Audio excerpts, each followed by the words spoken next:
आज की पार्टी मेरी तरफ से है। जिसको जो भी खाना है पीना है वो खा पी सकता है, सब कुछ फ्री है। आज हम दिल खोल कर नाचेंगे, यहाँ से कोई भी सोबर नहीं जाएगा आज। रात भर पार्टी करने के बाद जब मैम्बो अंकल ने वेटर से बिल मंगवाया और अपना गोल्डन कार्ड उसे थमाया तो वेटर की बात सुनकर उनके होश उड़ गए।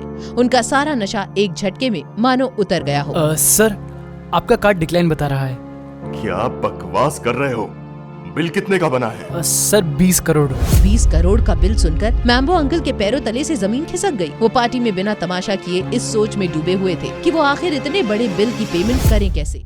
कॉन्ट्रैक्ट मिलने की खुशी में जो पार्टी रखी थी वो अब मैम्बो अंकल के गले की हड्डी बन गई थी। जैसे ही 20 करोड़ रुपए के बिल की बात सुनी, मैम्बो अंकल की आवाज पुराने रेडियो की तरह खड़खड़ाने लगी थी।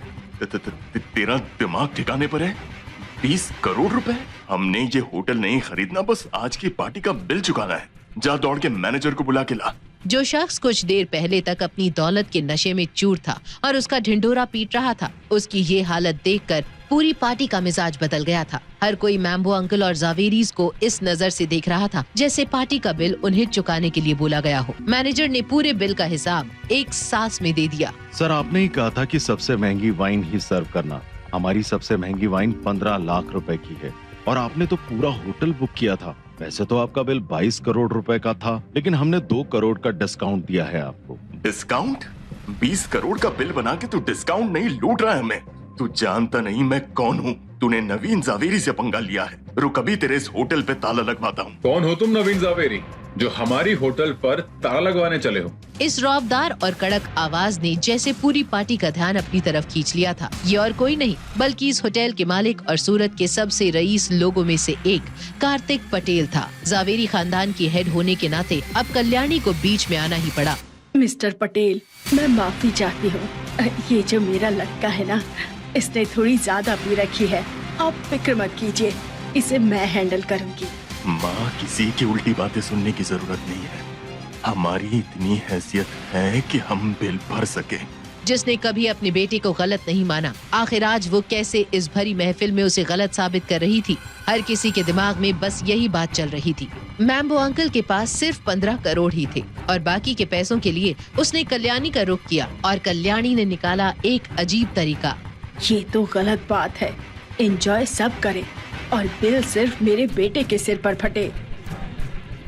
सुनो सब लोग, पूरा बिल अकेला मैम्बो नहीं भरेगा। तुम सब भी इस परिवार का हिस्सा हो। सब 1-1 करोड़ रुपए पे करो, बाकी का मैं और मैम्बो देख लेंगे। कल्याणी की इस बात से परिवार के लोगों के पसीने छूट गए। सब सोच रहे थे कि इतनी महंगी वाइन हमने तो नहीं मंगवाई, लेकिन अब किसकी जुर्रत थी कल्याणी के सामने बोलने की। बेटा, अब हम कैसे भरेंगे इतने पैसे? मेरे पास तो नहीं है इतने। तेरे पास 5 करोड़ रुपए थे ना, जो नक्श ने दिए थे? माँ, वो तो मैंने अंजलि कॉर्पोरेशन में लगा दिया। अब तो बस 30-40 लाख बचे हैं, लेकिन अगर वो भी दे दिया तो बचेगा क्या? क्या हुआ अनिका? तुम्हारे चेहरे को देखकर यूं लग रहा है जैसे पूरा बिल तुम्हें भरने को दे दिया। अब ये मत कहना कि तुम्हारे पास 1 करोड़ भी नहीं है।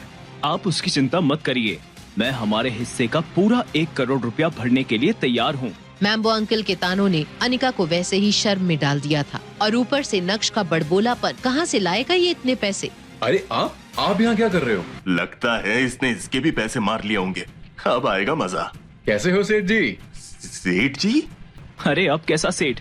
मुझे लगता है तुम्हें शायद कोई गलतफहमी हुई है। नक्श को सूरत के इतने बड़े बिजनेसमैन से यूं बातें करता देख वहाँ अच्छों की जान जल रही थी। जावेरी खानदान को तो जैसे बहुत बड़ा झटका लगा था, लेकिन उनसे भी बड़ा झटका अनिका को लगा था। नक्श ने सभी के चेहरे पढ़ लिए थे। उसने कार्तिक को आंख से इशारा किया और वो समझ गया।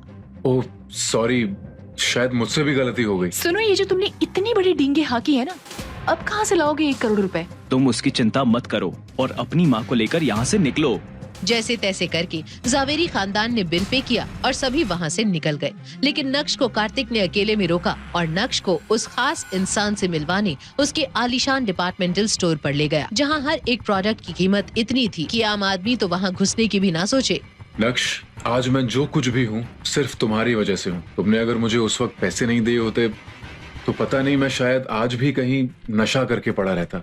मैं तुम्हें पिछले कई सालों से ढूंढ रहा था। लेकिन तुम यहाँ सूरत कैसे?